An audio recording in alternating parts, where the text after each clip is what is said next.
તો જય દ્વારકાધીશ, જય શ્રી રામ બધાને એક નવા બ્લોગની શરૂઆત કરી દીધી છે અને આગલો બ્લોગ કેવો લાગ્યો છે જરા કોમેન્ટમાં જણાવી નાખો। यही नहीं अभी और सुनिए। આવી જશે આપણી વાડીનો નજારો દેખાડવા। જો આ વાડી છે આપણી।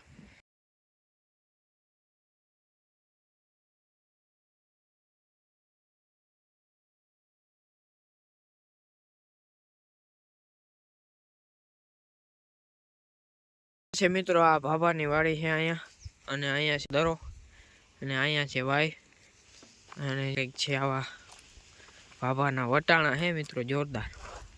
ફાલ છે જરા કોમેન્ટ કરી નાખો। અને ઓલી સાઈડ છે કલુજી, વટાણામાં સિંગુ લાગવાની પણ તૈયારી ચાલુ થઈ ગઈ છે।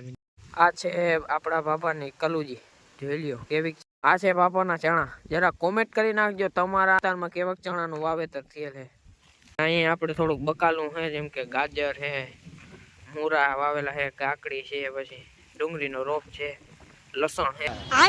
कौन सब्जेक्ट अच्छा लगता है? बैगन। અને આ છે કાકડી, જેમાં આવવાની શરૂઆત થઈ ગઈ છે। અને અહીંયા એક તો બગડી ગઈ, અહીંયા પાલે ધોરિયા ને પારીમાં વાવી છે। ધાણા જોઈ લ્યો મિત્રો, બાકી એક નંબર લાગે છે કે નહીં મિત્રો? વિડીયો બનાવવાથી શરમાવો તો નહીં શરમાવાનું।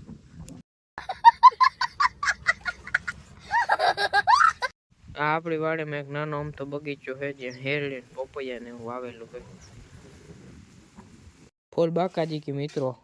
આ પછી સવારે જોઈ લ્યો, આ પાપડો છે ને વણી નાખ્યા આપણા વડામાં, ખાટલા જેવા ઉઠા છે।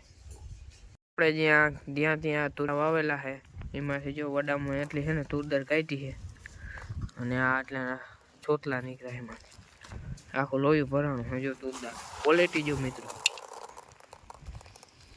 પછી આવી ગયા ખંભાળીએ ભાભાની રાંધવામાં થોડોક પ્રોબ્લેમ આવી ગયો હતો, તે હમું કરાવવા માટે।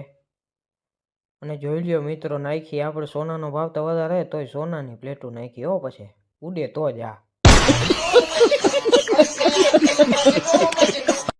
પછી આવી ગયા નાસ્તો કરવા આપણા મિત્રની વાડી, અને આપણે જોઈ લ્યો આખી છે આપણી જોડ, અને ચાલે કરી દીધું છે હાથી આંકવાનું। આમાં કપાસ વાવેલો હતો, અને અહીંયા છે આપણા મિત્રની વાય।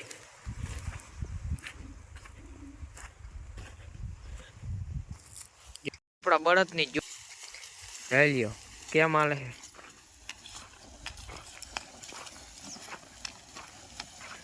જો આ કપાસ વાળું ખેતર બનાવ્યું ગોલી જેવું। હા, અહીંયા છે આપણી બીજી વાય, જો અહીંયા દેખાય ને બીજી વાય છે આપણી, અને આપણો કલેજો આકે છે હાથી।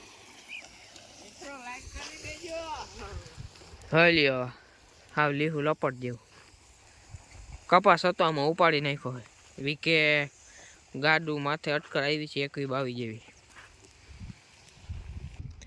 કાલના બ્લોગમાં જે દેખાડી હતી વાવી હતી નવી, અને આ જૂની વાયના ટાટાનો સેટઅપ છે, અને આ છે આપણી જૂની વાય।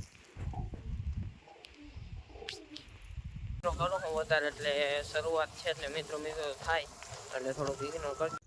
તો આજનો વિડીયો અહીંયા સુધી સારો લાગ્યો હોય તો લાઈક, શેર, કોમેન્ટ અને સબસ્ક્રાઈબ કરી નાખો। ત્યાં સુધી બધાને જય દ્વારકાધીશ। તો મળીએ આપણે આ સાથેના નવા બ્લોગમાં।